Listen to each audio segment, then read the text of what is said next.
चलिए जानते हैं भारत के हर जिला हर क्षेत्र की फटाफट बड़ी खबरों को केवल 10 मिनट में। तो वीडियो को लाइक करके चैनल को सब्सक्राइब जरूर कर दें। बिहार विधानसभा में सीएम नीतीश कुमार ने कहा कि वो प्रधानमंत्री को सलाम करते हैं।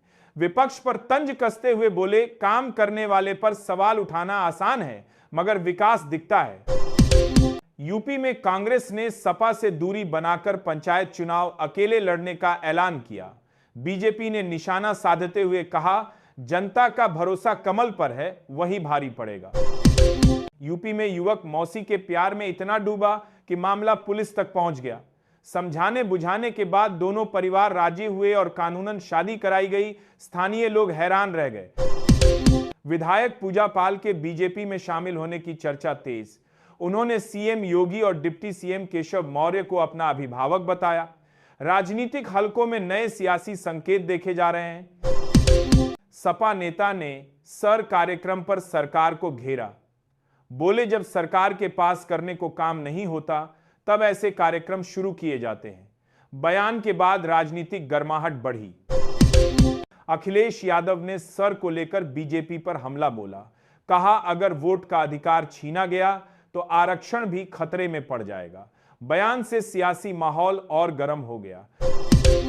यूपी के हज यात्रियों के लिए नया नियम आया है। अब मियां बीवी एक ही कमरे में नहीं रुक सकेंगे। तीर्थ प्रबंधन के मुताबिक यह बदलाव आवास व्यवस्था सुधारने के लिए किया गया है। जम्मू कश्मीर में कड़ाके की ठंड लौट आई। श्रीनगर में सबसे कम तापमान दर्ज हुआ। हल्की बर्फबारी जारी। सर्दियों के मौसम ने लोगों को रजाई और हीटर की याद दिलाई। श्रीनगर के लाल चौक इलाके में सुरक्षा बलों ने सर्च ऑपरेशन चलाया। देश विरोधी तत्वों के खिलाफ नया अभियान शुरू किया गया। इलाके में सुरक्षा कड़ी, लोगों में सतर्कता बढ़ी। राष्ट्रपति पुतिन के भारत दौरे पर सीएम उमर अब्दुल्ला ने कहा कि रूस ऐसा देश है जिसने बार बार मुश्किल समय में भारत का साथ दिया, इसलिए यह यात्रा अहम मानी जा रही है। शेफाली जरीवाला की मौत की खबर झूठी है। सोशल मीडिया अफवाह के चलते उनका नाम गूगल पर ट्रेंड हुआ। अभिनेत्री पूरी तरह सुरक्षित हैं और ऐसी किसी घटना की पुष्टि नहीं हुई। हिमाचल में कांग्रेस सरकार के 3 साल पूरे होने पर बीजेपी ने धरना प्रदर्शन किया। भाजपा ने सरकार पर वादा खिलाफी के आरोप लगाकर कहा कि अब उलटी गिनती शुरू हो गई है। यूपी में बीजेपी का चुनावी मास्टर प्लान तैयार। सर से कमजोर सीटों की पहचान हुई। बूथ मजबूती के लिए रिकॉर्ड ब्ला नियुक्त किए गए ताकि माइक्रो लेवल पर संगठन को फायदा मिल सके। यूपी में सपा से अलग होकर कांग्रेस ने अकेले पंचायत चुनाव लड़ने का फैसला किया है। बीजेपी ने कहा कि विपक्ष की उठापटक का फायदा उन्हें मिलेगा और पंचायतों में फिर कमल ही खिलेगा। यूपी में सपा कांग्रेस गठबंधन को लेकर चर्चाएं तेज हैं। कांग्रेस प्रमुख अजय राय ने कहा कि पार्टी 403 सीटों पर अकेले लड़ने की तैयारी में है, जिससे गठबंधन पर नए सिरे से सवाल खड़े हो गए हैं। नीतीश कुमार फिर पलटी मार सकते हैं। आरजेडी के इस दावे से सियासी गर्मी बढ़ गई है। जेडीयू ने कहा कि अफवाहों पर ध्यान नहीं देंगे और सरकार स्थिर है। एमसीडी उपचुनाव में बीजेपी ने बढ़त बनाई। 46% वोट शेयर के साथ दिल्ली के लोगों ने पार्टी पर भरोसा जताया। नतीजे से स्थानीय राजनीति में बीजेपी की पकड़ मजबूत दिख रही है। दिल्ली में प्रदूषण और ठंड का दोहरा हमला जारी है। हवा जहरीली हो गई है और रातें बेहद ठंडी हैं। स्वास्थ्य विभाग ने सर्दी और वायु प्रदूषण से बचाव की सलाह दी है। नाम जैसे प्रदूषण के साथ जून को बीच में नहीं। महाराष्ट्र विधानसभा सत्र में बीजेपी विधायक राम कदम ने कहा, हम चर्चा से भागेंगे नहीं। विपक्ष पर निशाना साधा और आरोप लगाया कि वे मुद्दों से ध्यान भटकाने की कोशिश कर रहे हैं। डेटा के अनुसार भारत में सबसे ज्यादा सैलरी दिल्ली में मिलती है। महाराष्ट्र दूसरे नंबर पर है। अन्य राज्य जैसे कर्नाटक और तमिलनाडु इसके बाद आते हैं।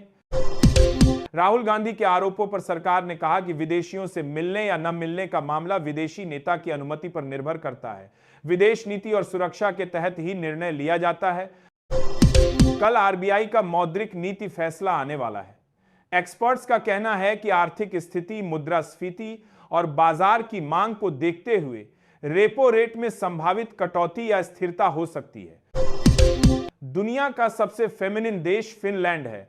नाम पुराने नॉर्डिक शब्द फिनर से आया। महिला समानता और सुरक्षा के कारण इसे फेमिनिन देश कहा जाता है। जयपुर में सोसाइटी पट्टों से रजिस्ट्री रोकने पर वकीलों ने हंगामा किया। कार्य ठप हो गया और उन्होंने कलेक्टर को ज्ञापन सौंपकर जल्द समाधान की मांग की। एसएमएस हॉस्पिटल ने शाम को ओपीडी शुरू करने की तैयारी की है। इमरजेंसी में मरीजों की भीड़ बढ़ने पर बैठक बुलाई गई। जनरल और मेडिसिन के डॉक्टरों की ड्यूटी लगाई जाएगी। मंत्री ने सामान्य मरीजों के रेफरल पर नाराजगी जताई। कहा कि सभी सुविधाएं उपलब्ध हैं, इसलिए सामान्य मरीजों को बड़े अस्पतालों में रेफर करना बेतुका और गैर जरूरी है। जन विश्वास बिल में बदलाव, मिलावटखोरी में सजा आधी कर दी गई है, लेकिन जुर्माना 3 गुना बढ़ाया गया। छोटे मोटे अपराध में आमजन और बिजनेसमैन को राहत मिलेगी और कड़ी कार्रवाई बड़े अपराधियों पर होगी। दुनिया के ग्लोबल लीडर्स में सबसे ज्यादा उम्र वाले हेड ऑफ स्टेट का नाम सामने आया है। औसतन विश्व के नेताओं की उम्र 60-65 साल के बीच है। सबसे वरिष्ठ नेता की उम्र 90 साल से ज्यादा है। यूपी में सपा से अलग होकर कांग्रेस अकेले पंचायत चुनाव लड़ने जा रही है। बीजेपी ने कहा कि विपक्ष की उठापटक का फायदा उन्हें मिलेगा और पंचायतों में कमल ही खिलेगा। बिहार विधानसभा में महागठबंधन के एक विधायक ने ज्ञानेश कुमार के फैसलों पर सवाल उठाए। उनके बयान से सदन में जोरदार बहस हुई और विपक्ष सरकार के बीच चर्चा गर्म हो गई। मौलाना मदनी के बयान पर केशव प्रसाद मौर्य ने कहा, कोई जिहादी धमकी न दे, देश में कानून का राज है। उन्होंने सुरक्षा और कानून का पालन जरूरी बताया। यूपी में शीतलहर का असर शुरू हो गया है। लखनऊ और कई जिलों में तापमान गिरने की संभावना है। मौसम विभाग ने सावधानी और अलर्ट जारी किया है। अगर यह वीडियो जानकारीपूर्ण लगी हो, इसे लाइक करें, शेयर करें और हमारे चैनल को सब्सक्राइब करना न भूलें। कमेंट में बताइए आपको यह वीडियो कैसी लगी। धन्यवाद दोस्तों, मिलते हैं अगले वीडियो में नई खबर और सच्चाई के साथ। जय हिंद।